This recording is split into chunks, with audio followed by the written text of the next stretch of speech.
Entonces, voy a iniciar un poco el comienzo de esta conferencia.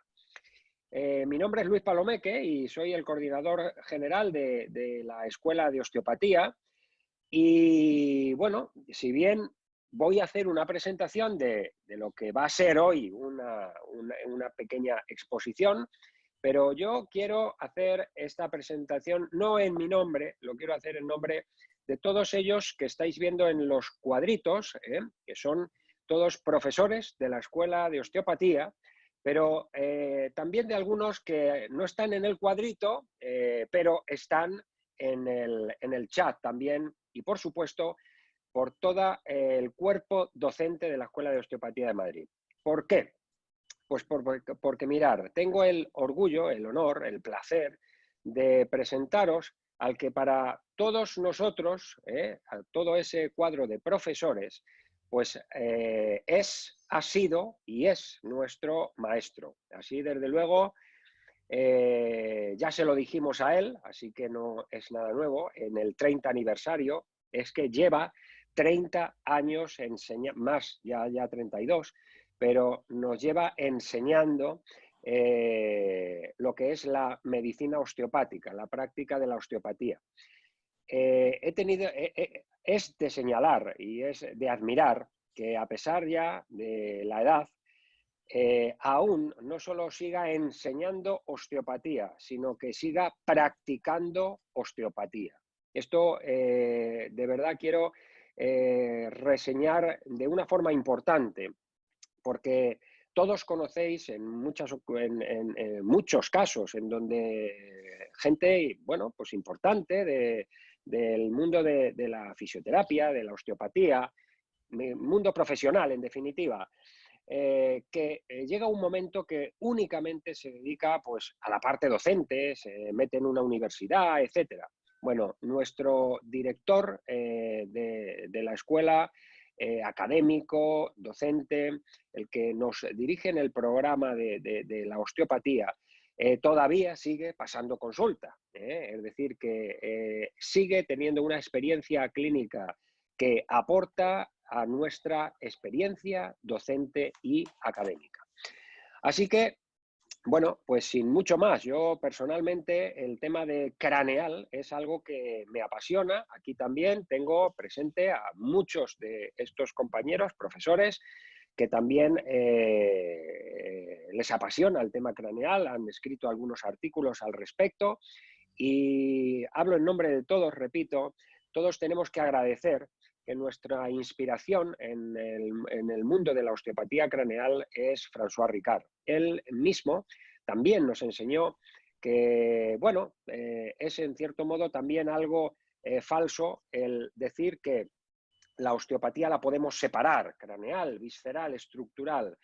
No, así no funciona el cuerpo y ese no es el concepto holístico que François nos ha enseñado y que ya el propio Steele en sus principios ya nos postula, ¿no? En donde efectivamente cualquier problema con el que consulta nuestro paciente, ese problema conlleva por una relación neuroanatómica, por esta neuroanatomía clínica, por este concepto que ahora ya científicamente se llama de interdependencia regional, pero que es lo que nosotros de toda la vida nos han enseñado como cadenas. Bueno, pues es una unión, es una unidad, es una fusión entre todo lo que es esa osteopatía estructural, craneal y visceral. Bueno, concretamente hoy François nos va a hablar de estos conceptos básicos de la osteopatía craneal. Pero repito, no penséis que si bien hay que hablar históricamente de lo que hubo en su momento, pero bueno, ya iréis viendo cómo las actualizaciones también están en la Escuela de Osteopatía y desde luego de la mano de François Ricard como siempre. Así que, François, con mucho orgullo, con mucho cariño y con mucha atención, todos los que estamos aquí vamos a atenderte. Chicos, deciros que todos los que estamos en estos cuadritos vamos a estar a vuestra disposición. Tenéis el chat en donde, por favor, va a ser nuestro modo de comunicación. Entonces, repito, en el chat tenéis una pestaña donde tenéis que señalar todos los panelistas y participantes, y podéis hacer a lo largo de la exposición de François cualquier tipo de preguntas que vais a recibir respuesta. No obstante, también al final, François, por Al supuesto, estará final, no a vuestra, durante, esperar al final para preguntar. estará a vuestra disposición para esto. Así que nada, un abrazo, gracias François por tu disposición a esto y cuando tú quieras, adelante. Vale. Muchísimas gracias, Luis, por tu presentación. Buenas tardes a todos los confinados, me imagino. Y voy a cambiar ahora para pasar a la presentación que les voy a hacer. Esperar un instante. Necesito esto abierto. Aquí. Y vamos a compartir pantalla aquí. Bien.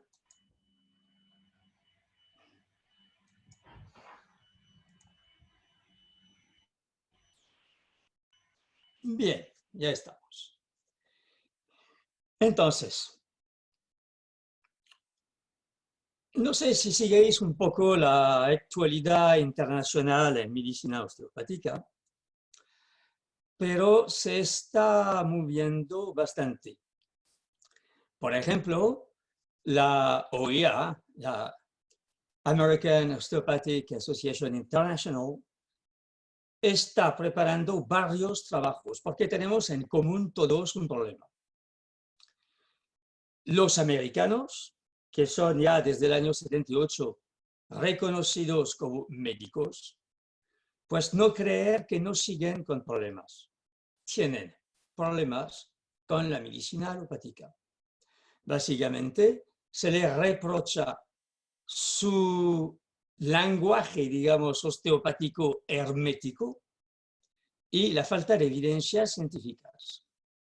A tal punto que se ha creado una comisión internacional, de la cual hacemos parte, que va a tener como meta modificar conceptos osteopáticos antiguos, modificar igualmente las definiciones de la osteopatía, de la disfunción somática o lesión osteopática, de manera a que cuando hablamos con otros sanitarios, fisioterapeutas, médicos, etc., podamos hablar de manera que entiendan de qué estamos hablando.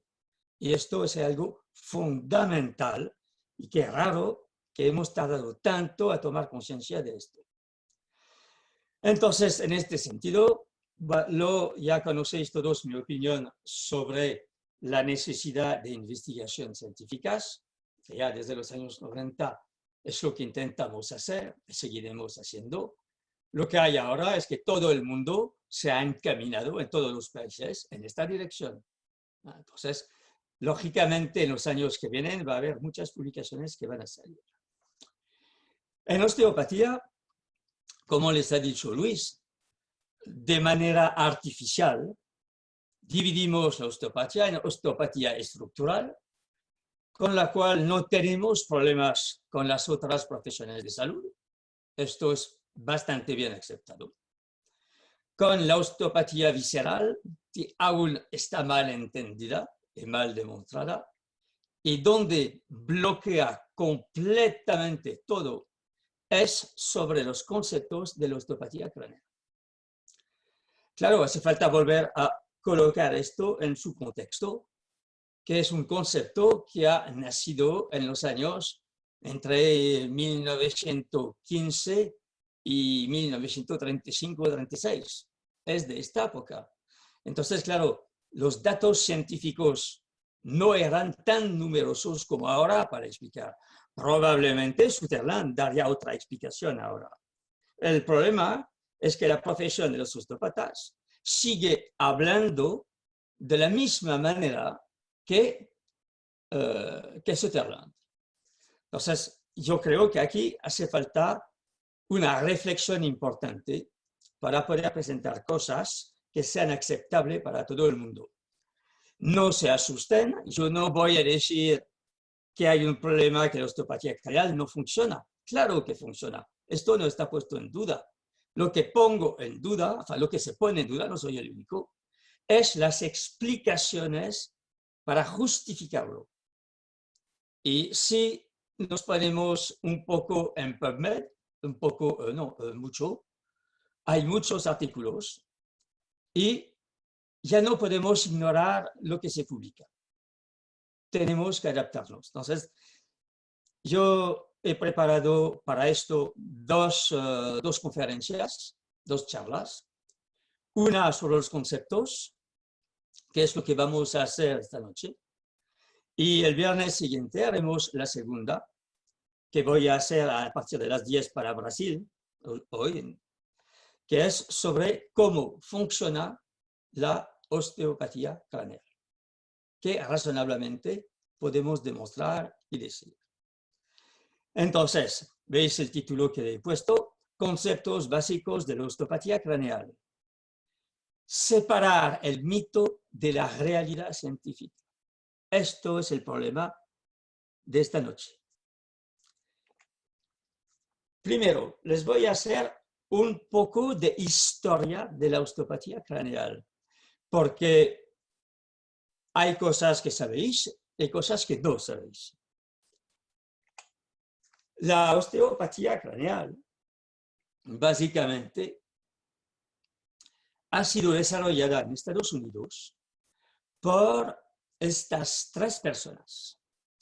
Todos conocéis William Gardner Sutherland. Algunos debéis conocer Magoon, pero seguramente ninguno de vosotros, porque nunca lo hemos hablado, han oído hablar de Charlotte Weaver. Charlotte Weaver, diplomada como Harold Magoon, como Sutherland, de Kergil, de Atsu, había realizado un estudio ya cuando era estudiante. Se interesaba por el cráneo. Y es de resaltar que lo hizo antes de William Gardner Sutherland. Sutherland no es el primero que habló de osteopatía craneal. Es Charlotte Weaver. Era una mujer. Ella era especialista como osteopata en disecciones de embriones, hacía mucho en biología y ha detallado conceptos de embriología no conocidos que ahora están reconocidos como ciertos, había bien observado. Y igualmente era psiquiatra. Se ocupaba de psicoanálisis e intentaba a través de sus conceptos relacionar la parte emocional, la parte patología psicológica con la osteopatía.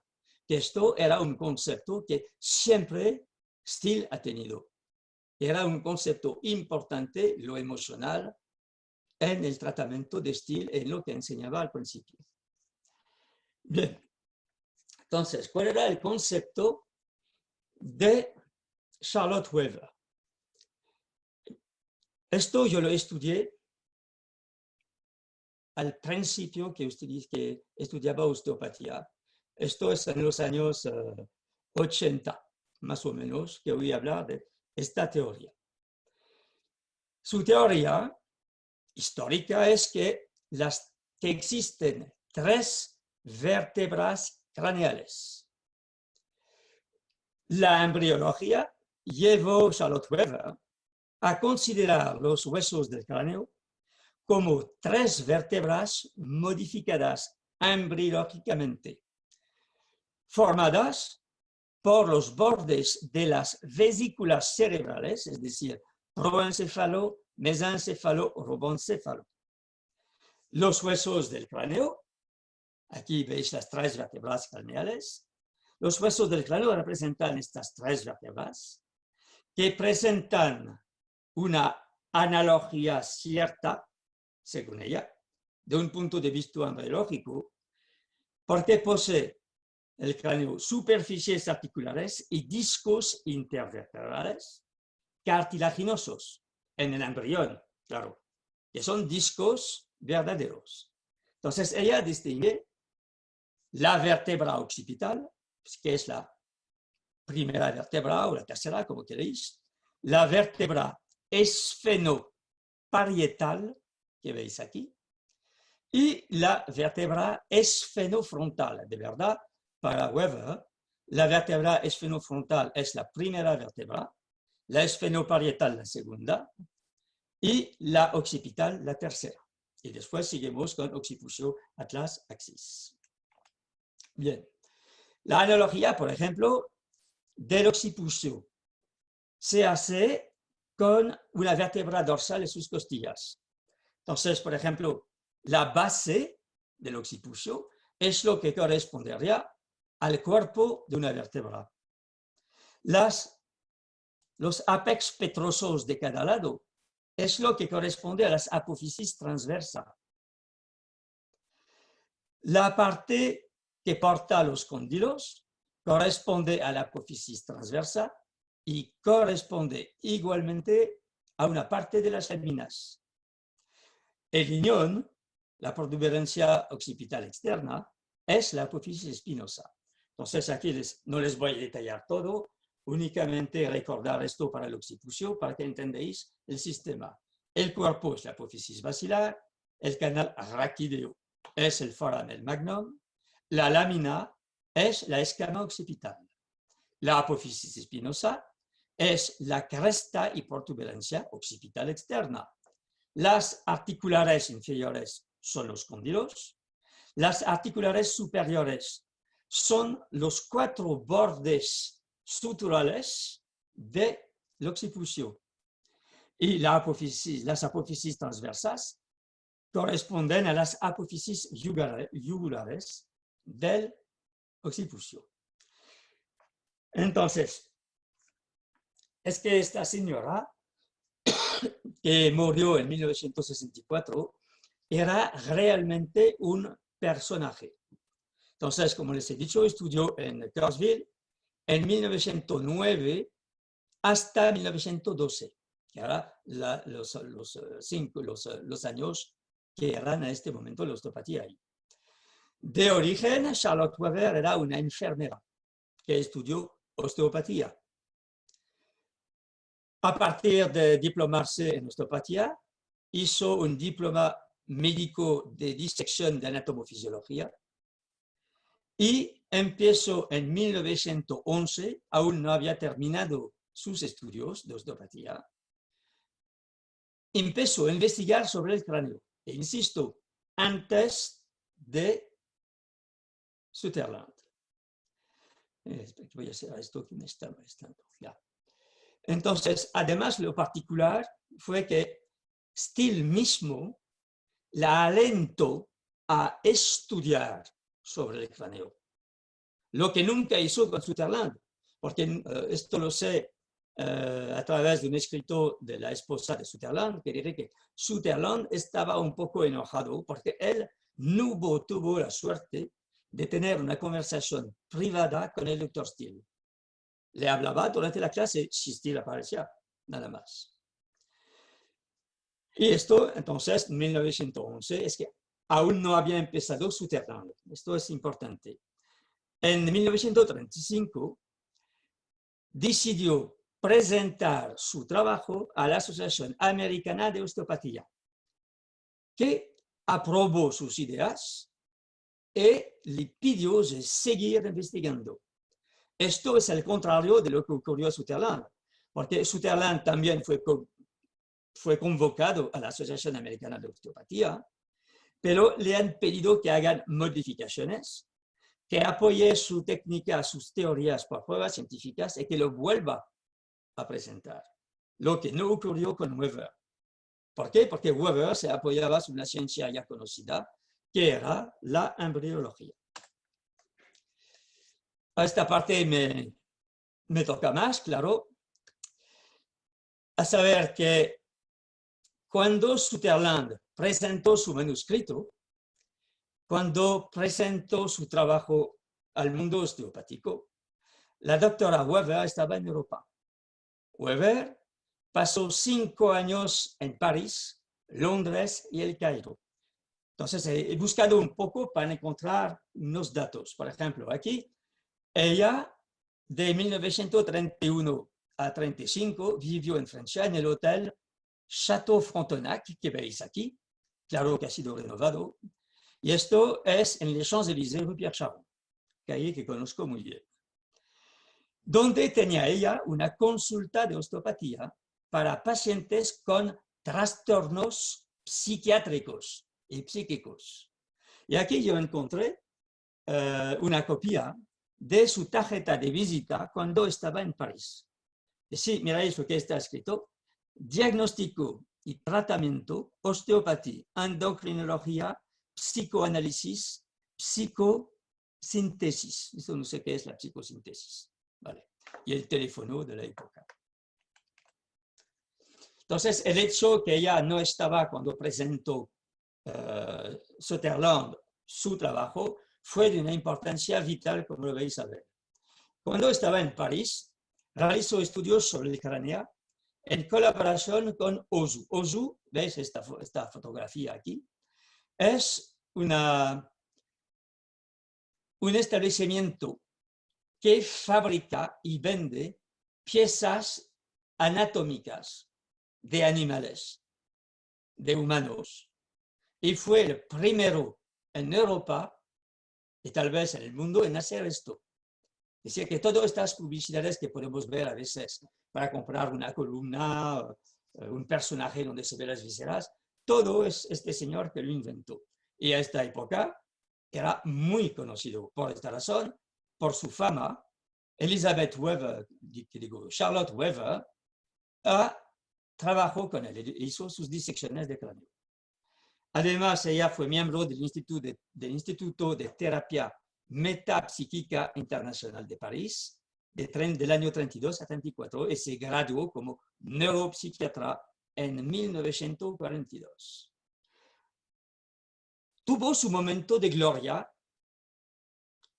pero lo que ocurrió es que Sutherland la adelantó en la publicación de su trabajo. Por razones desconocidas, pero probablemente que son estas, está casi olvidada de la historia en osteopatía craneal y que ella tuvo un papel particularmente importante. Conocía a Sutherland. Han discutido a veces, han intercambiado ideas, pero nunca colaboraron juntos, nunca. Entonces, ¿por qué todo esto? Voy a aprovechar para hacer un poco de historia. Y empezamos con lo que nos interesa. En el campo de la medicina osteopática, lo que sin duda nos perjudica más a los ojos de los otros sanitarios son nuestros conceptos de osteopatía craneal. Porque a un sanitario, que es un médico u otro, es que los conceptos no parecen creíbles. Si comparan, claro, con la medicina tradicional, la medicina oficial. Existen varios conceptos en osteopatía craneal que de siempre enseñamos todos, a pesar de que son muy antiguos. Las pruebas científicas actuales ahora nos permiten diferenciar los conceptos demostrados, los reales, de lo que no tiene fundamento científico. De momento, porque esto va progresando. Lo que quiero decir es que yo creamos que si queremos ser creíbles frente a las otras profesiones de medicina, debemos modificar la manera de explicar la osteopatía craneal. Y es esto que les propongo detallar ahora. Claro, no basta que existan publicados artículos científicos en PubMed, porque finalmente no es tan difícil publicar algo en PubMed, pero es imperativo saber estudiar y apreciar la calidad de un artículo. La calidad, es decir, cuál es el protocolo de investigación utilizado y las estadísticas que se han empleado. Y esto muy poca gente, finalmente, que sea en el mundo médico o el mundo osteopático, es capaz de hacerlo. Somos pocos que podemos hacerlo. La escuela es probablemente la del mundo que tiene más gente afina a la investigación científica. Pero en Francia, en Inglaterra, etc., no lo es. Y cuando se estudia todo lo que se ha publicado, pues es verdad que en la mayoría de los casos la metodología utilizada es muy pobre y no nos permite argumentar en favor de la osteopatía craneal frente a gente que conoce la investigación científica. Esto es el problema básico. Entonces, estos son todos los tipos de investigaciones que se pueden publicar en PubMed, de lo menos interesante hasta lo más indiscutible. Y aquí lo indiscutible es el estudio controlado aleatorio sellado, como lo sabéis. Todos los otros tipos de estudios se encuentran por debajo de esto. Los estudios de fisiología son aparte, porque estudian cómo funcionamos. Los estudios de epidemiología tienen su propia regla de investigación, pero que no es tan buena como el estudio controlado. El problema es que el estudio controlado aleatorio o sellado de farmacia no se puede aplicar a una población entera de la Tierra. Es imposible. Bien. Por eso vais a ver, cuando hablo de artículos, de trabajos, en que veréis escrito después del título CC, ECAC, EP, etc. Es todo esto. ¿Vale? Bien. Entonces, vamos a recapitular los 5 conceptos básicos de Sutherland. Y vais a ver que hay frases que suenan, palabras que suenan raro, porque yo he conservado lo que ha dicho en el año 1930. Entonces, primero, el mecanismo respiratorio primario es el núcleo de este sistema. Sutherland insistió en la importancia de 5 aspectos interrelacionados, claro, con dicho mecanismo respiratorio primario, lo que engloba el concepto cráneo-sacro. Entonces, sus 5 conceptos son la fluctuación inherente del líquido cefalorraquídeo, es decir, la fluctuación del líquido impulsado por el, entre comillas, aliento de la vida. El segundo concepto es la movilidad inherente del sistema nervioso central, es decir, el movimiento interno del cerebro y de la médula espinal debido a las contracciones de las células de la neuroglía. Tercer punto, el sistema de membranas de tensión recíprocas, que son las membranas que contienen el líquido cefalorraquídeo, finalmente. 4 puntos, la movilidad de las suturas craneales, el movimiento involuntario del sacro entre los ilíacos. Estos son los conceptos básicos que todo el mundo enseña. El sistema cráneo-sacro incluye el mecanismo de respiración primaria, sus relaciones con el tejido conjuntivo, facial, visceral, todo el cuerpo. En el concepto de Sutherland, es el líquido cefalorraquídeo, que es el elemento que potencia la sanación, es el elemento sanador del cuerpo o la potencia biodinámica que pone en marcha el sistema. Bueno, pues ahora sabemos que estos son conceptos que son un poco enormemente antiguos y no tienen todos fundamentos. Si el movimiento, sigo hablando de lo que dice Sutherland, por restricciones o resistencias en los tejidos, la potencia sanadora disminuirá, facilitando la aparición de enfermedades.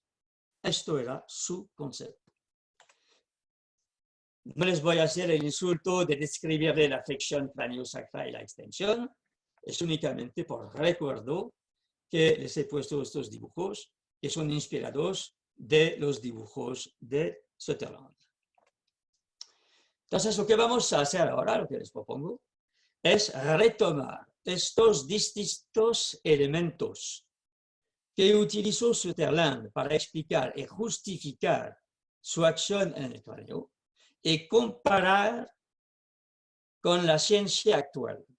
A ver qué es cierto, qué es falso, y si es falso, cómo podríamos intentar explicarlo de otro modo para que la gente lo pueda entender y aceptar. Entonces, cito Sutherland. Mecanismo respiratorio primario. Definición. Es un fenómeno fisiológico involuntario, palpable, que se produce por ciclos rítmicos, flexión y extensión, que son independientes de los ritmos respiratorio y cardíaco. Es un mecanismo involuntario debido a las fluctuaciones del líquido cefalorraquídeo en un ritmo de marea, como el mar que sube y baja, y que se produce cíclicamente 8 a 12 veces por minuto, que es lo que se puede palpar sobre el cuerpo entero. Esta es la teoría de Sutherland y de todos los osteópatas. Hay un problema, pues no está demostrado científicamente. No lo está. Todos estos estudios que veis, y no he puesto todo porque no tengo espacio, indican que no. No. Entonces, ¿qué decir? El MRP, tal como descrito, no parece existir. No tiene soporte fisiológico ni anatómico. Norton, que es un PhD americano en los años 91, hizo, yo creo, una buena explicación de lo que podría ser. Y lo que dice Norton es que podría ser debido a los tejidos blandos y representa una interacción compleja de diferentes ritmos fisiológicos: cardíaco, linfático, respiratorio, arterial. Parece que la verdad es esta. El mecanismo craneosacro. Vamos a ir más lejos con el MRP, claro. Su definición es un sistema hidráulico semicerrado compuesto de numerosas estructuras como el encéfalo, la médula espinal, meninges, líquido cefalorraquídeo y el sistema craneosacro. Todo esto hace parte del movimiento respiratorio primario. Se traduce por un movimiento sincrónico, simultáneo, insisto, sincrónico y simultáneo, de flexión-extensión del cráneo y del sacro a la vez. Si miramos los estudios que se han hecho, que son varios, a veces he puesto un poco más, no está demostrado científicamente. ¿Por qué? ¿Qué ocurre? El problema de la osteopatía globalmente, en general, es el medio de diagnóstico. Nuestro medio de diagnóstico es la palpación.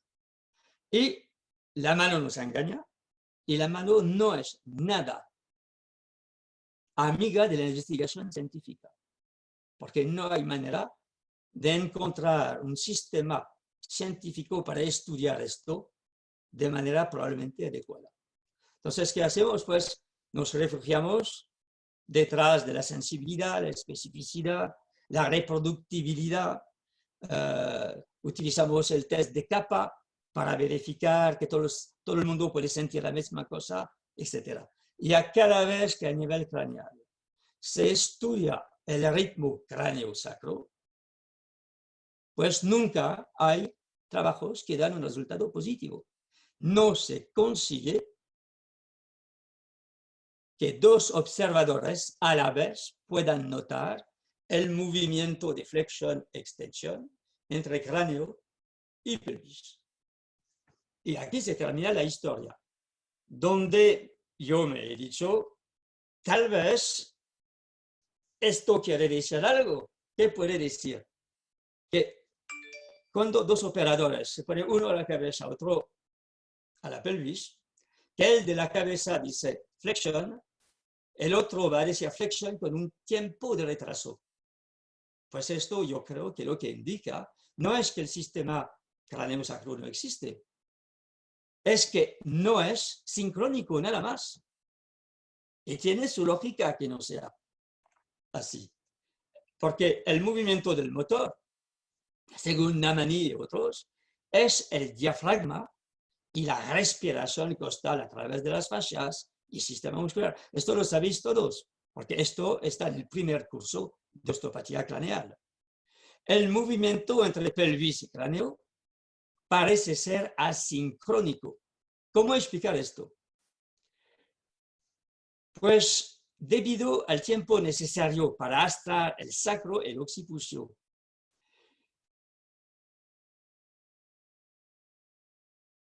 hace falta más tiempo para que la respiración, modificando la curva lumbar a partir del raquis dorsal, cuando se levantan las costillas, lleve el sacro en flexión que al nivel del occipucio, porque el raquis cervical es más corto, es una estructura mucho más sólida, mucho más débil, pero no es el caso del raquis lumbar. Ya lo sabéis todos, manipular una vértebra cervical no es la misma fuerza que necesitamos para manipular una vértebra torácica, lumbar, disculpe. Entonces, esto explica que los estudios con test de capa de Cohen indican una falta de reproductibilidad y de acuerdo entre examinadores, porque esto es la verdad, es la verdad.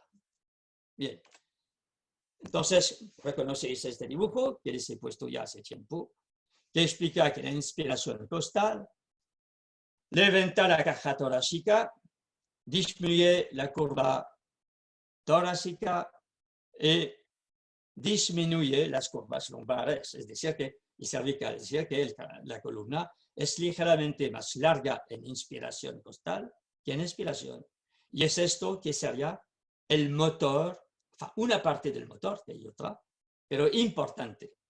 Por ejemplo, en los conceptos, yo me recuerdo que en un libro de Sutherland, un artículo de Sutherland que se publicó en el GIAO, esto fue después de Cranial Ball, su libro, había un artículo que dice que el aliento de la vida, es decir, las fluctuaciones de líquido cefalorraquídeo, sigue existiendo horas después de la muerte. Y esto es un absurdo total. Porque una vez que hemos muerto, el corazón no lata, los pulmones no respiran, ya no puede haber movimiento, el movimiento no va a durar tanto tiempo como él lo ha pretendido. Bien, otro enemigo que tenemos, el CRI, Cranial Rhythmic Impulse, los impulsos craneales rítmicos que originalmente se palpan para hacer diagnóstico craneal. Definición.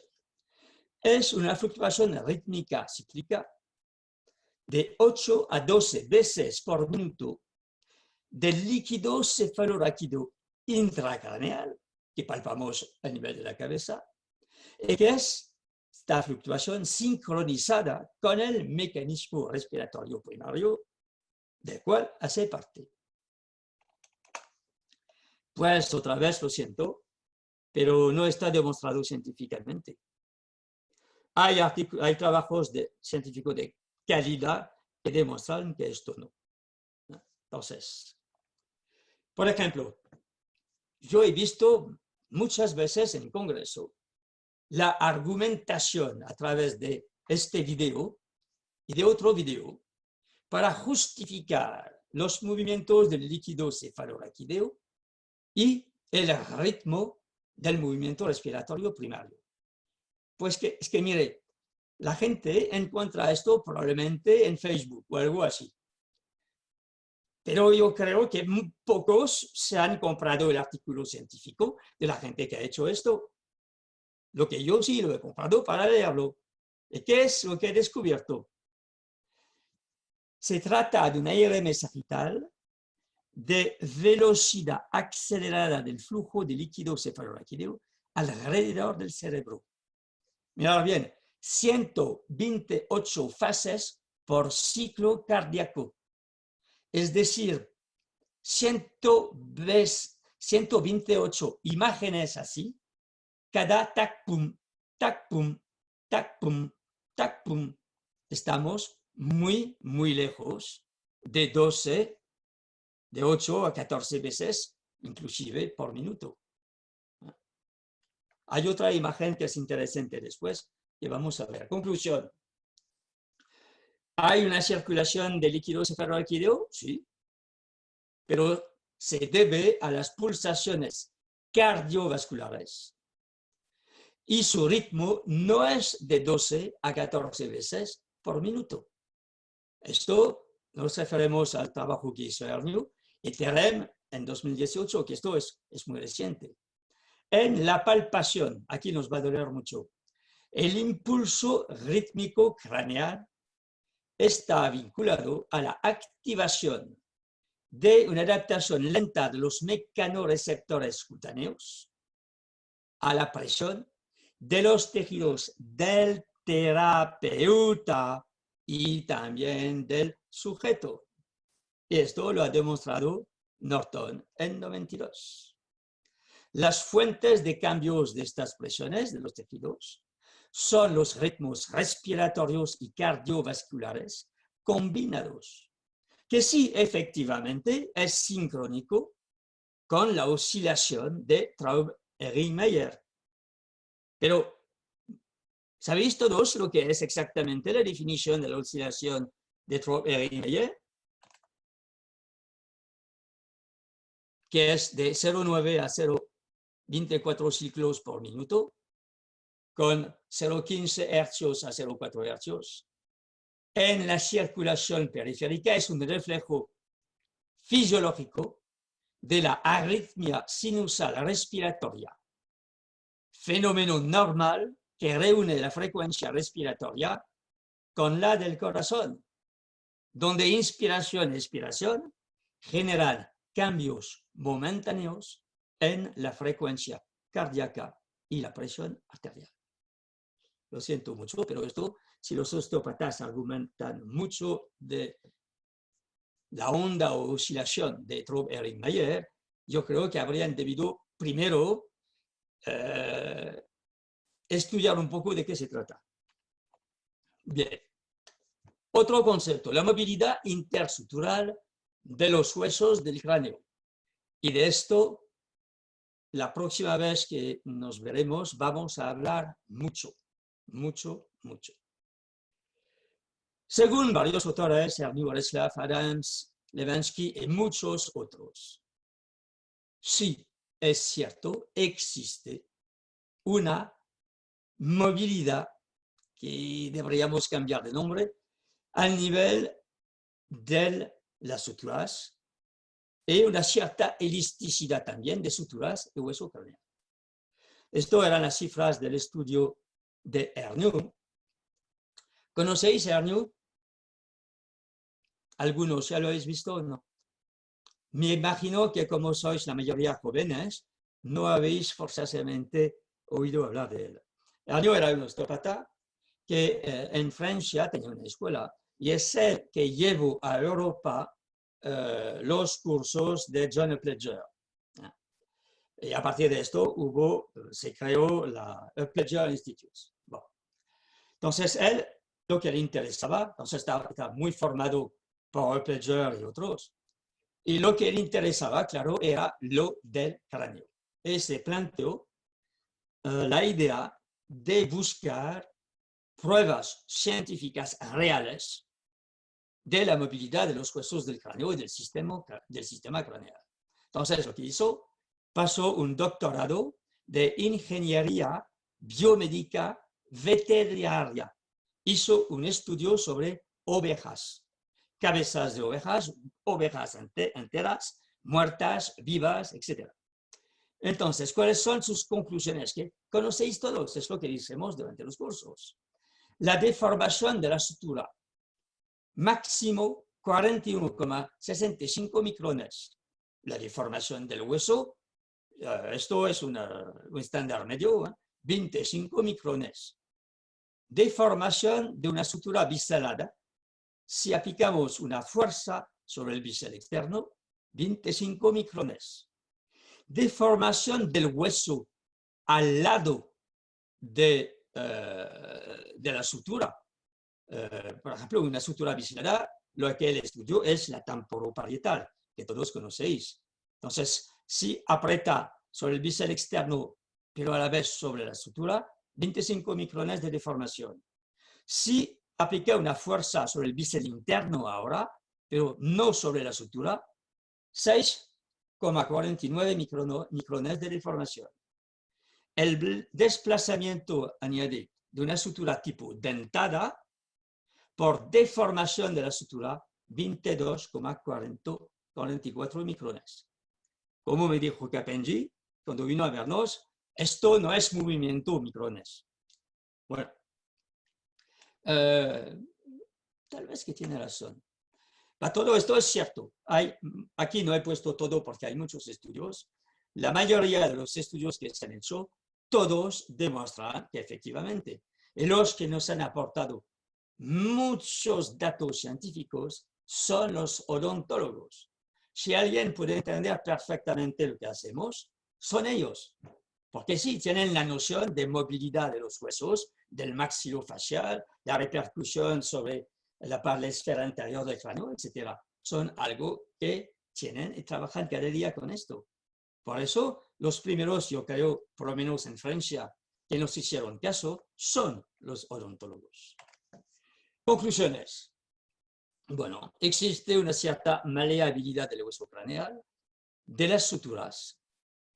Y tal vez sería mejor hablar de cambio de conformación al nivel de la sutura.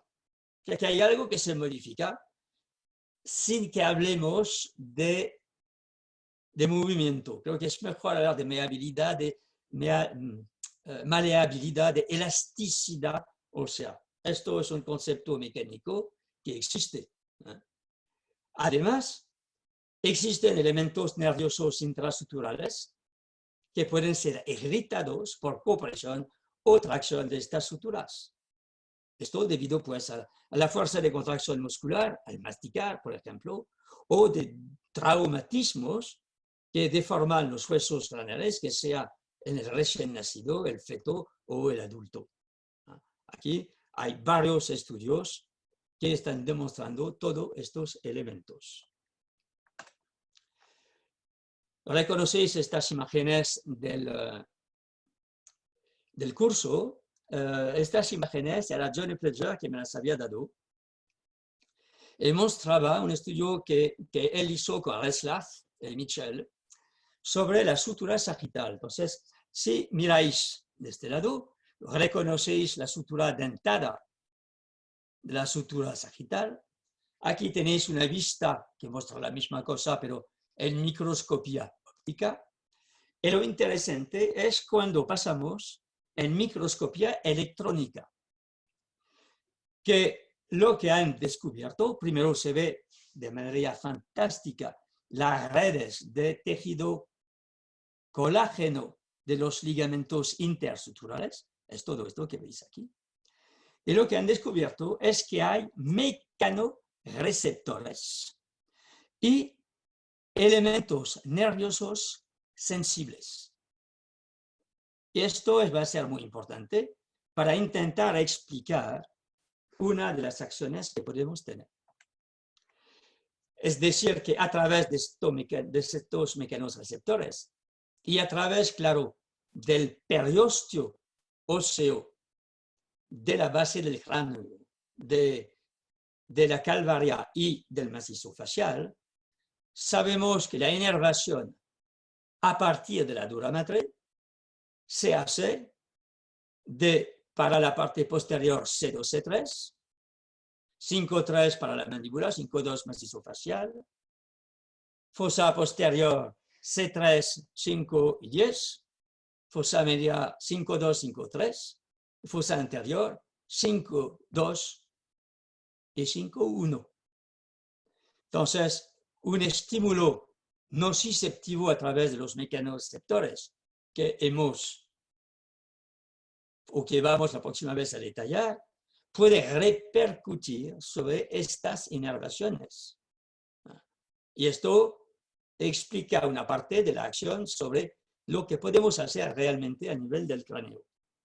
Por ejemplo, en el caso de migraña o cefalea. Conclusión, si hay estos mecanoreceptores, si hay estos receptores sensitivos, estas fibras meníngeas sensitivas, es probable, esto lo ha descrito el primero Fred Mitchell, es probable que una disfunción estructural por la compresión, irritación de los elementos vasculonerviosos y receptores sensitivos sea el origen de un reflejo neurogénico patológico, fuente de sensibilización central.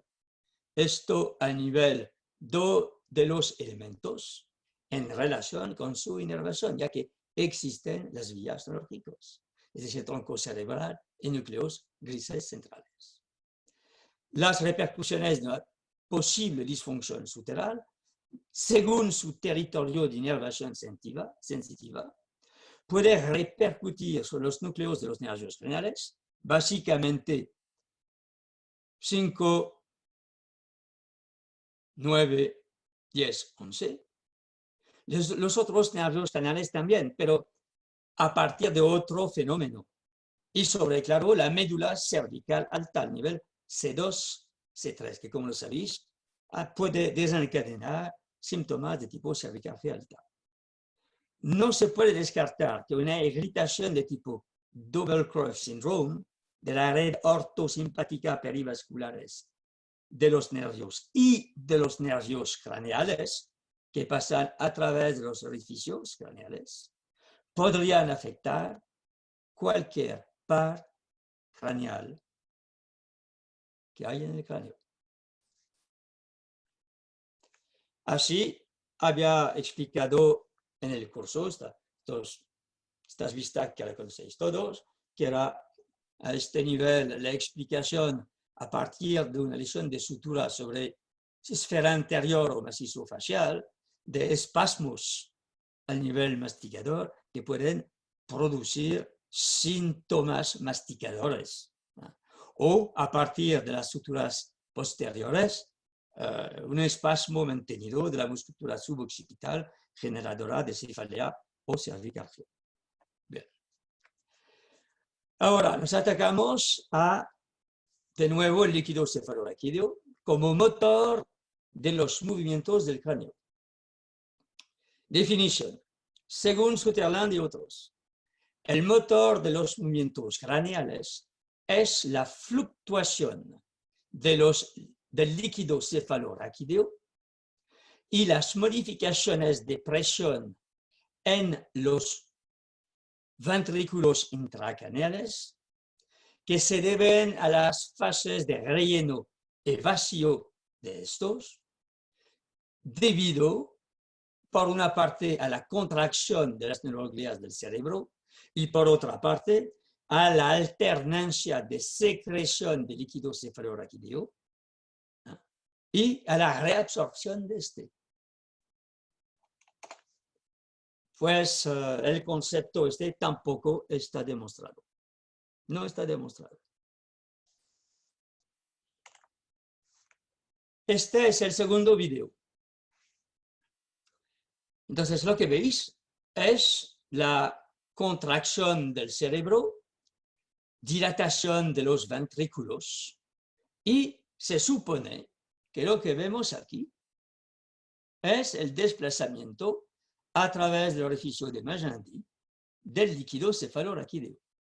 Pues yo he visto también utilizar este dibujo como justificación. Esto lo utilizan mucho la gente que hace terapia craneosacral. Sí, pero otra vez, es que esto, lo siento, que hay algo, sí lo hay. Lo único que digo es que no puede ser 8 a 12 veces por minuto, es imposible. Mire, esta es la velocidad acelerada, porque si no, no se ve mucho, y esto es la normal. Pues, ¿dónde estamos aquí? Otra vez, 128 ciclos de imagen por pulsación cardíaca. Les he contado, por curiosidad, cogí el error, un minuto, y he contado más de 150 movimientos. No hay manera que esto pegue con los conceptos de desplazamiento de líquido cefalorraquídeo. Conclusiones. La flexión y la extensión de la columna vertebral hacen desplazarse los huesos craneales, particularmente los parietales, por tensión membranosa y miofacial. Esto lo ha demostrado en el año 75 ya Areslav. Más problemático, la fuerza del líquido cefalorraquídeo es de 0 a 4 newton, es decir, es el equivalente de 40 gramos. Es totalmente despreciable, es insuficiente. El líquido cefalorraquídeo no puede ser el motor del sistema. Además, Ernio estudió su velocidad de desplazamiento en las ovejas. Puedo entender que una oveja es más pequeña que un humano, pero la velocidad de desplazamiento es muy lenta. Entonces, ¿cómo hacen? Pues inyectan en ovejas vivas, a nivel de la aracnoidea, un producto radioactivo y siguen su desplazamiento cronómetro. Han medido 1 centímetro por hora. Con 1 centímetro por hora, ¿cuánto tiempo hace falta para que dé la vuelta al sistema? Bien. La dinámica intracraneal puede, yo creo, debe verse como el efecto entre condiciones espaciales de 4 componentes principales. Y esto sí está demostrado. Sangre arterial, sangre capilar, que entrando y saliendo del cráneo, influye en el volumen del cerebro. No es solamente las neuroglías, son células muy pequeñas, no tienen fuerza. ¿Okay? También se asocia entre la salida de sangre venosa y de líquido cefalorraquídeo. Y esto lo ha perfectamente bien demostrado Greitz y Moskalenko. Los que han visto los rusos cuando vinieron, pues el viejo que parecía el profesor chiflado, en 1961 lo ha demostrado en un estudio que era muy bueno. Y se debe finalmente al ritmo cardíaco, porque si el ritmo cardíaco termina, si no late el corazón, no se mueve nada de estos elementos. ¿Okay? Y el motor también es el diafragma y la respiración costal. Esto, como lo hemos dicho ya, a través de fascia y sistema muscular. Yo creo que es algo en el sentido que se va a describir en el futuro, y tal vez más rápidamente. ¿Sabéis? Yo cuando estudié osteopatía, yo hice la escuela más grande de osteopatía craneal que había en el mundo, que era el Colegio Hetman, que hizo Gerard también. Y el diagnóstico que nos enseñaron realmente era el diagnóstico americano de Sutherland, como lo hacen los americanos. Entonces, el juego era primero aprender a sentir el movimiento craneal, el CRI en el cráneo, sentir las pulsaciones. Una vez que esto se suponía que sentíamos algo, y lo hacían muy bien, lo hacían muy bien, vais a ver que hay una argumentación sobre esto. El diagnóstico se hacía de la manera siguiente. Se dividía el cráneo en 4 cuadrantes e intentábamos ver si uno de los cuadrantes no pulsaba a 8 o 12 minutos. El ritmo podía ser lento o más rápido. Y esto era el diagnóstico para empezar a trabajar una zona del cráneo. Una vez trabajada, volvíamos a tomar el ritmo craneal y debíamos obligatoriamente sentir que se hinchaba y hinchaba el cráneo 8 a 12 veces por minuto. Y esto, ya lo sabéis, no es lo que hemos enseñado a la escuela. no es esto. Entonces ya había una razón en esta época. Bien. Otro problema que tenemos, el diagnóstico palpatorio craneal. Esta vez yo no hablo de palpar la flexión y extensión del sacro y del occipucio, yo hablo de hablar de la sensación manual de percepción de estas pulsaciones intracraneales y del movimiento de abertura y cierre como una flor, para citar, del cráneo. La palpación diagnóstica teóricamente es la que identificará cuáles son las suturas normalmente móviles con el ciclo respiratorio y las zonas limitadas que no lo son, donde pensamos que hay posiciones craneales anormales que vamos a estudiar. El test de la elasticidad, o sea, cómo lo hacemos nosotros, poca gente lo hace. Hay otra escuela en Suiza que lo hace, la Escuela de Osteopatía de Genève, que antes era la Escuela de Osteopatía de Genève, de Etiopatía, disculpen, de Genève, han cambiado de nombre cuando se reconoció la osteopatía. Y ellos también decían, no, el cefaloraquídeo no se mueve, las pulsaciones es una broma, tenemos que hacer mecánica. Y uno de ellos había hecho un estudio interesante a partir de un cráneo seco. Pues otra vez esto pues, no está demostrado, lo siento. Todos los estudios no es lo que dicen. ¿Qué pensar? Pues mire, la fiabilidad interexaminadora para el examen de la cabeza y del cráneo es de pobre a inexistente, Rogers. La percepción del ritmo craneosacro es ilusoria, concluye. Claro, si un médico lee algo así y que nosotros llegamos el pico con harina hablando del movimiento del cráneo, nos ríen a la cara a los tíos. La ejercitación palpatoria es ineficaz para mejorar la precisión de los terapeutas o bien de los estudiantes para palpar el cráneo. Sin embargo, sí, Zagara-Paradis en su estudio lo que mostró es que el intercambio de información cuantitativa de las presiones de palpación y de lo que el alumno va a sentir durante la formación mejora los resultados. Que es por esta razón que nosotros enseñamos y dictamos lo que va a notar el paciente. Vais a sentir que los dedos se separan, disminuye la tensión, es como si la cabeza con un globo se deshinchaba. Cuando estemos haciendo estamos induciendo sensaciones. Es por eso que algunos consiguen sentirlo. Pero si quitáis este sistema de verbalización, ya nadie va a sentir nada. Entonces, claro, es problemático, porque si estamos influenciando al paciente, claro que unos lo van a sentir, pero ¿cómo estar seguro que lo que siente es lo que estamos diciendo, o que lo que estamos diciendo existe? La percepción del CRI o del MRP, según Farah y van der Schurer, y también esto lo ha dicho, ¿cómo se llama? Somerville, lo ha dicho el PhD Norton, se debe a la activación de mecanorreceptores cutáneos de la mano del terapeuta. ¿Qué quieren decir?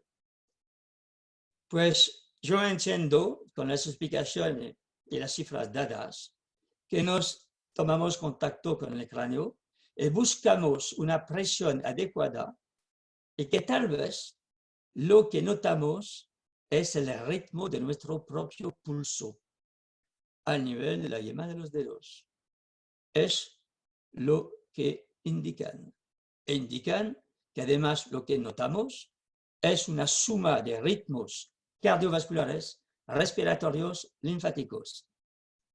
Esto le hice la pregunta a Norton hace muchos años. Dije, ¿cómo explicas entonces que se pueda poner las manos sobre las piernas de alguien y sentir un ritmo. La explicación es la siguiente. Dice, mira, estamos hechos de 80% de agua. Todos estos ritmos crean ondas que se propagan a través de tejidos. Y es esto que probablemente se nota además de nuestras propias pulsaciones. Pero en ningún caso es lo que pensáis que estáis sintiendo. Esto fue su explicación. Su estudio está bien hecho, es una prueba. Los resultados no confirman la hipótesis del MRT. El papel de la palpación del movimiento respiratorio primario para la toma de decisiones clínicas y sus modelos explicativos, nos dice Somerville, debe ser reconsiderada. Conclusión sobre este tema. Pues los estudios científicos sobre la palpación diagnóstica del cráneo y del ritmo cráneo-sacro no apoyan esta posibilidad. Debemos modificar el sistema diagnóstico. Lo que yo he hecho hace, Gerard también, hemos hecho esto hace casi 30 años. Entonces, ¿qué utilizar? La anamnesis. Los signos clínicos nos indican zonas de la esfera craneal. La inspección del cráneo, la forma normal o anómala del cráneo, da información. La palpación de los músculos y de las suturas dolorosas nos indican realmente cuáles son los huesos unifunción. Porque lo que buscamos finalmente es la presencia de una sensibilización nerviosa, es decir, un punto trigger sutural. Y pensamos que traduce la disfunción por la sensibilización nerviosa. Y esto es fácil. Inclusive si utilicéis algómetros u otras herramientas de este estilo, lo vais a poner en evidencia y veis diferencias haciendo un pre-post-tratamiento. La apreciación de la elasticidad ósea y de las suturas también es importante, tomando en cuenta los arcos botantes del cráneo, que son más densos, que podemos presionar para desplazar otras zonas del cráneo que son menos densas. Y claro, los test pasivos de movilidad, los test de elasticidad que utilizamos para cada hueso. Yo creo que esto es lo más adecuado. Yo creo que tenemos argumentos para explicar esto a otras personas. Ahora, se atribuye a la osteopatía craneal resultados maravillosos en casi todos los campos posibles de la medicina. Y aquí otra vez, las pruebas científicas publicadas no son a altura de nuestras esperanzas, porque nos permiten identificar las indicaciones donde se demuestra que la osteopatía craneal tiene efectivamente un resultado. Si vamos en esta dirección, yo creo que sería razonable cuando hablamos con los demás. Entre nosotros, osteópatas, nos podemos decir todas las bobadas que queremos.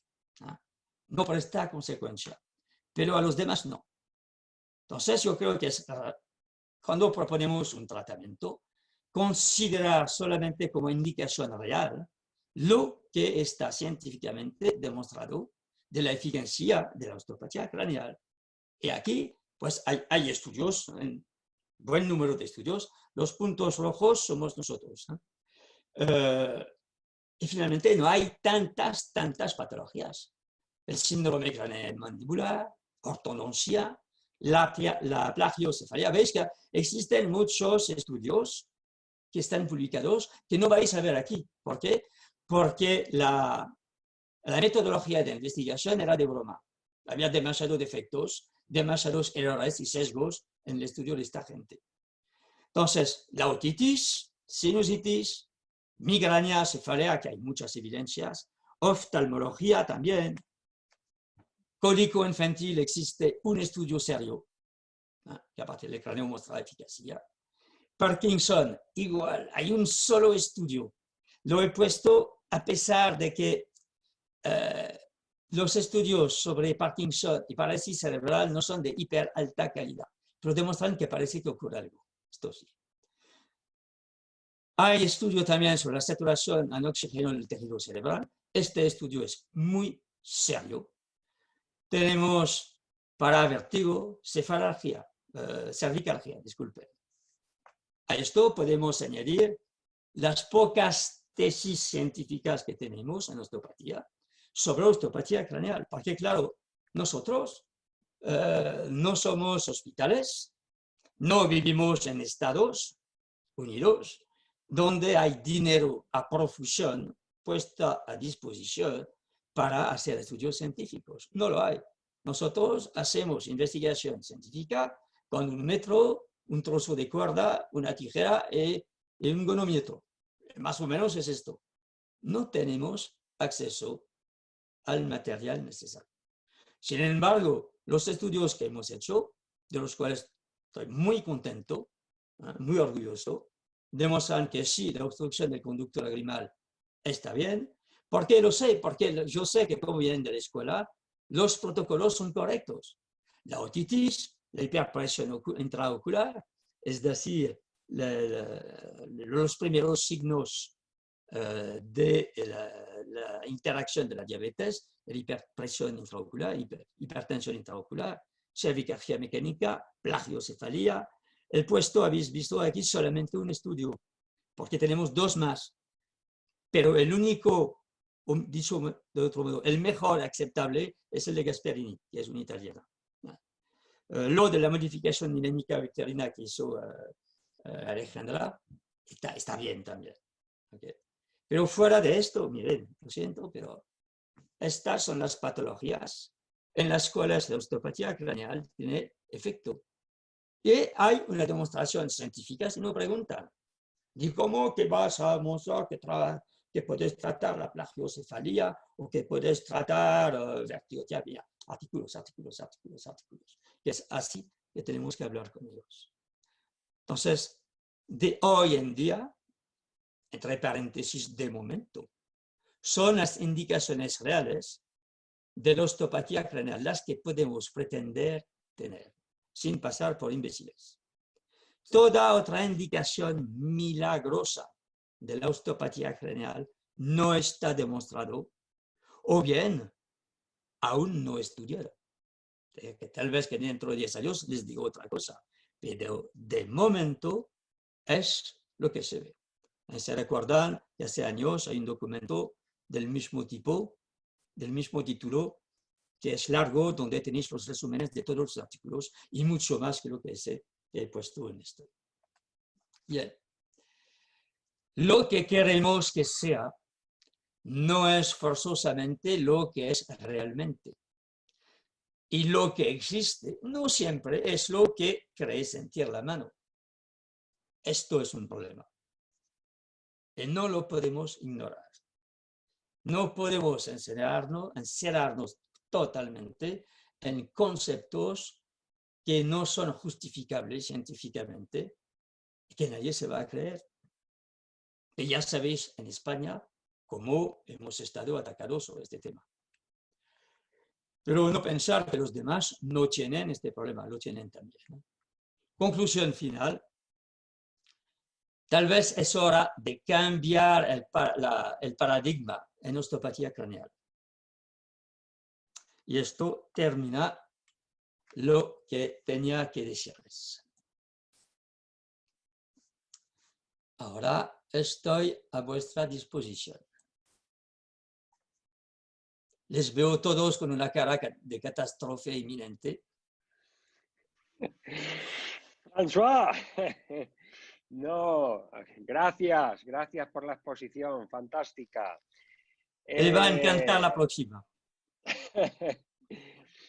Oye, chicos, bueno, François, a lo largo de la exposición han habido algunas aportaciones de algunos participantes y bueno, hemos ido respondiendo.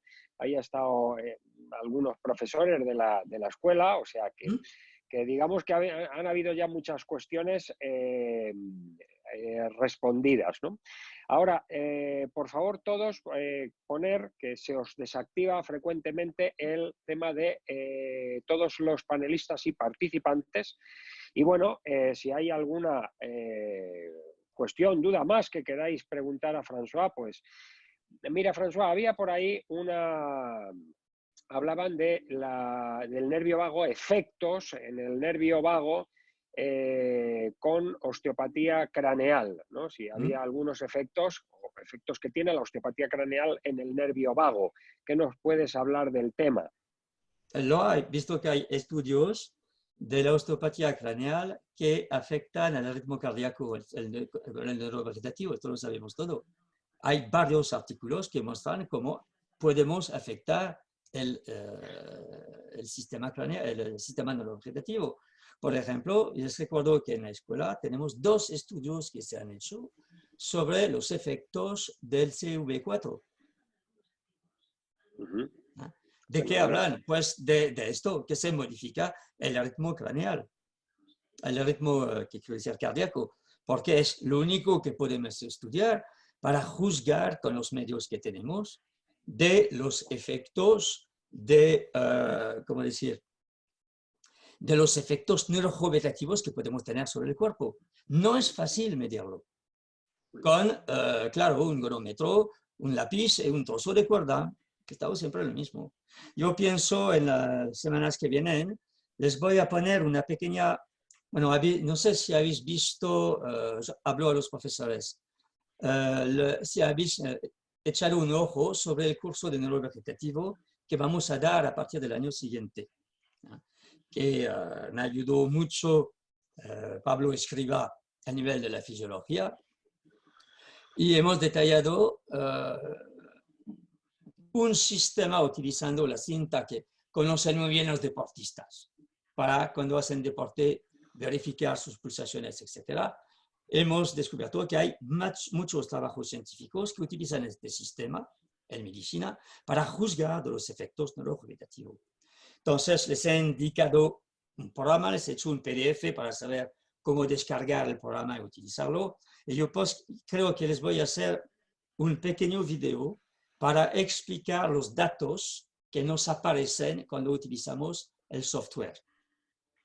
Que sepáis si es un problema de parasimpaticotonía o no. ¿Qué queréis? ¿Dónde miro? Es que hay muchas informaciones. Y bueno, a veces he puesto un cuadro alrededor, pero no hay explicación ninguna. Entonces haré un video de 5 o 7 minutos para explicar esto, que todo el mundo esté bien. Por ejemplo, hacéis un CV4 y volvéis a hacer el test. Lo que de momento no se ha hecho.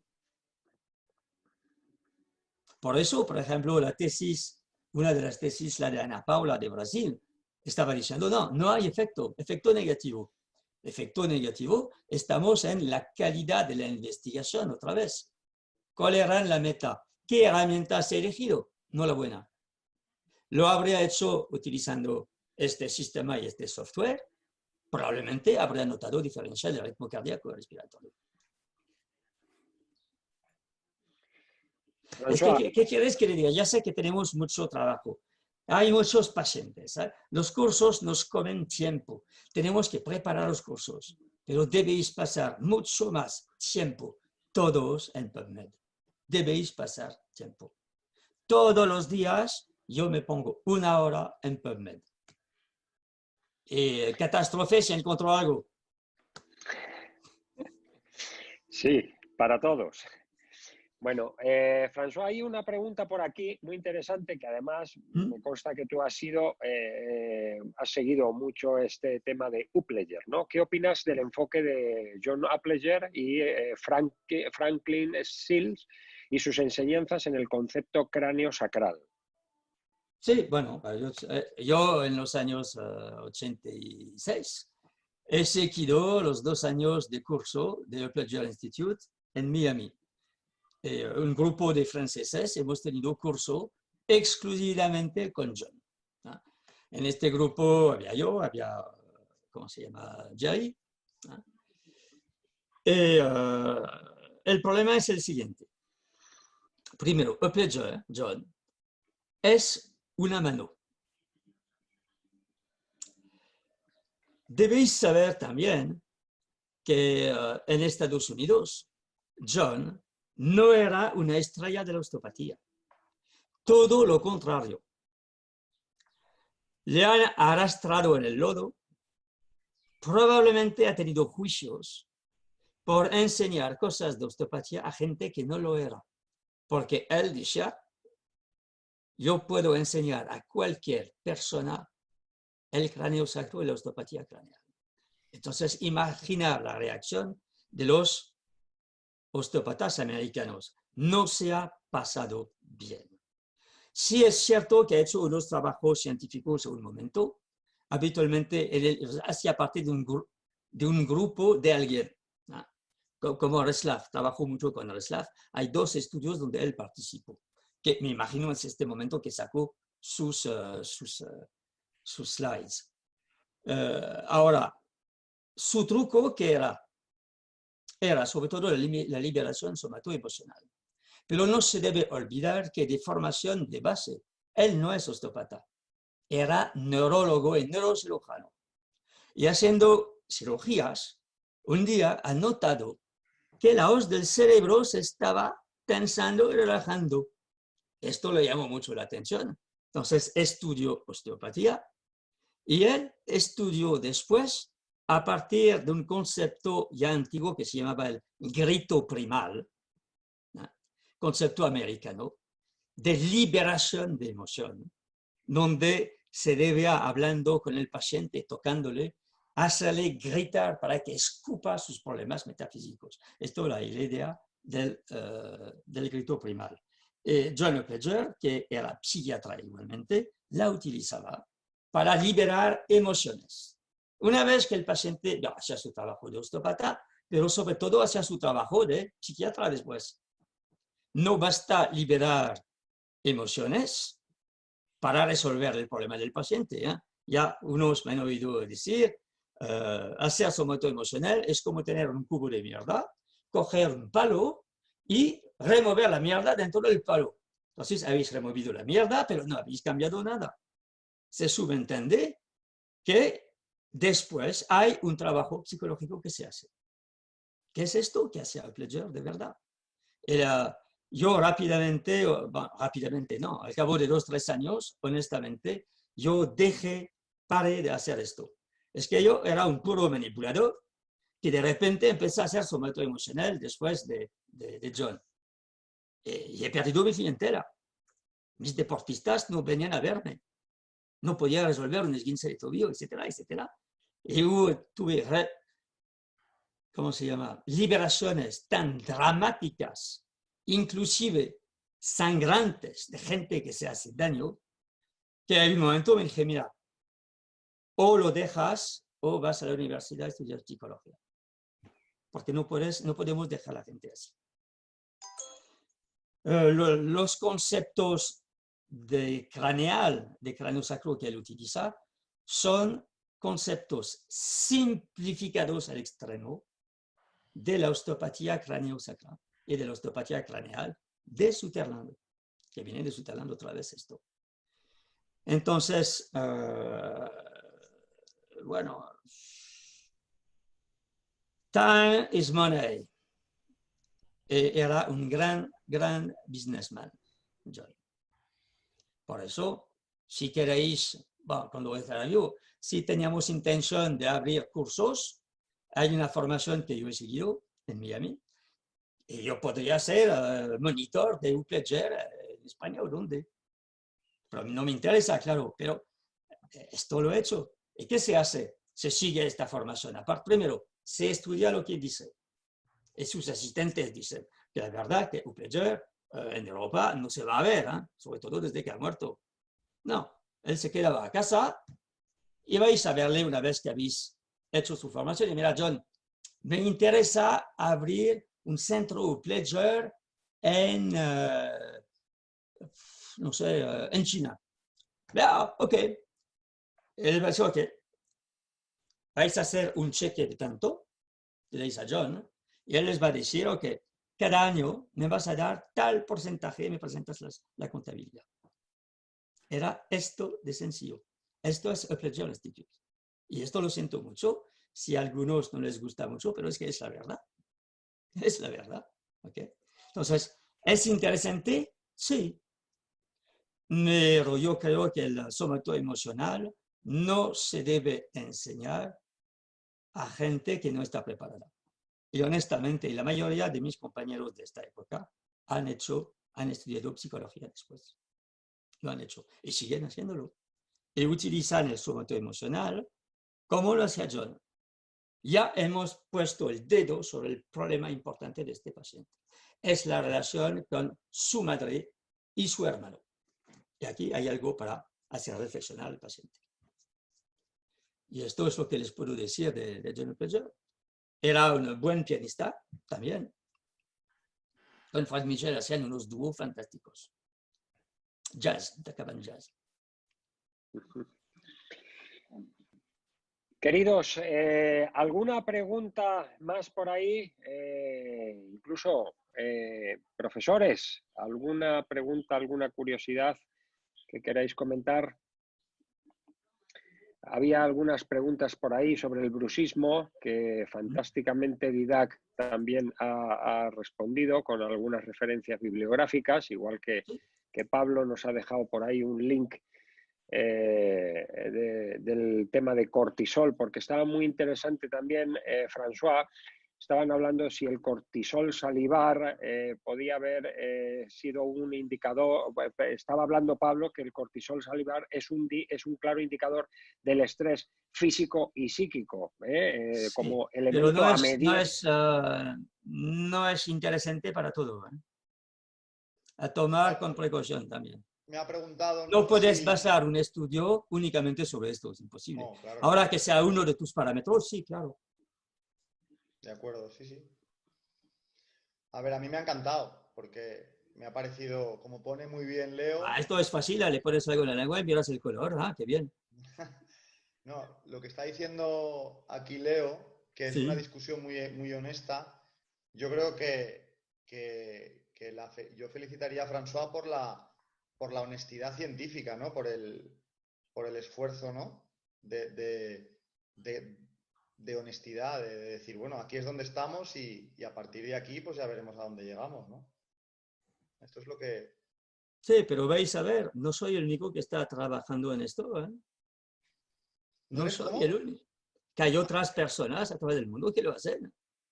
Claro, ¿no? Todo el mundo, bueno, todo el mundo, no puedo decir todo el mundo, pero...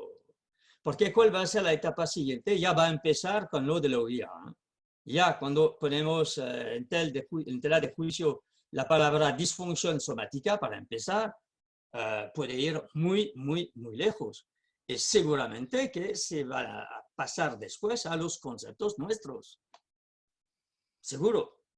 Y cuando esto se va a comparar en todos los países con los trabajos científicos, es que vamos a estar en la obligación de parar de argumentar algo que no está demostrado.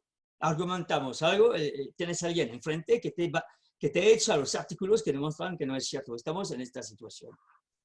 Conclusión, mejor que lo hagamos esto entre nosotros y que reflexionemos todos a un concepto osteopático aceptable para todo el mundo sin perder nuestra identidad, claro. Porque esto fue una gran lección. Los osteópatas americanos, me recuerdo en el Congreso Mundial de Osteopatía de Bruselas, que fue el único mundial que hubo en el año 86 o 5, no me recuerdo. Me recuerdo muy bien lo que había dicho uno de los americanos. En este congreso había todos los osteópatas conocidos del mundo, que eran aún vivos. Ahora, casi de estos no hay nadie, han muerto todos. Y me recuerdo lo que dijo Rollin Becker, su hermano. Dijeron, aceptando de convertirnos en médicos alopáticos, hemos escupido sobre la bandera de Andrew Taylor Still. Nunca habríamos debido aceptar de ser asimilado a médicos normales, porque no es el caso. Y esto nos a todos, porque estaba discutiendo hoy con escuelas francesas inglesas de otros países, me estaba preguntando cuál es, en tu opinión, el futuro de la osteopatía. Y eso es sencillo, se va a poner a cada vez más científico, porque no hay manera sino de tener respeto de la medicina oficial. Y nos vamos con el tiempo, claro, no se va a hacer en 10 años ni 15, pero estoy convencido que tal vez dentro de 50 años, la profesión y los estudios de la profesión y la parte científica ahora habrá aumentado tanto que sin ser médicos vamos a estar muy pegados a nivel de conocimiento. El error que no debemos hacer es lo que han hecho los americanos, aceptar, ok, soy médico de medicina, me verás ahí. ¿Ya? Esto, miren, es que no lo vamos a poder impedir. Es el camino que se empezó ya hace 50 años.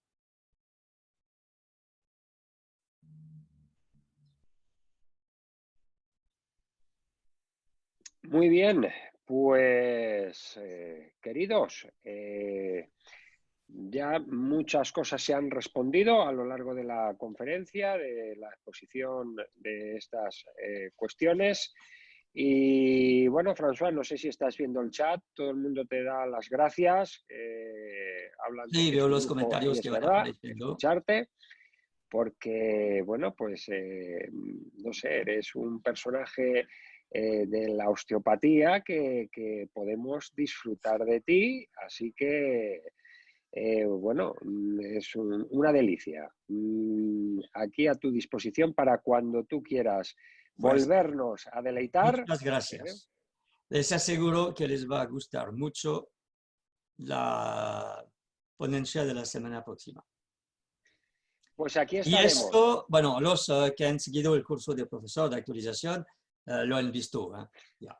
Pero todo el mundo no lo ha visto. Y tal vez que la razón por la cual acepté de hacer esto para todo el mundo es que me dije que es una, tal vez sería bueno que los profesores, si quieren, puedan escuchar lo que voy a decir sobre este tema. Porque el año siguiente todo esto lo tenéis. Bueno, lo que he dicho esta vez lo tenéis ya. Pero lo que hay en la próxima lo tenéis a partir del año siguiente.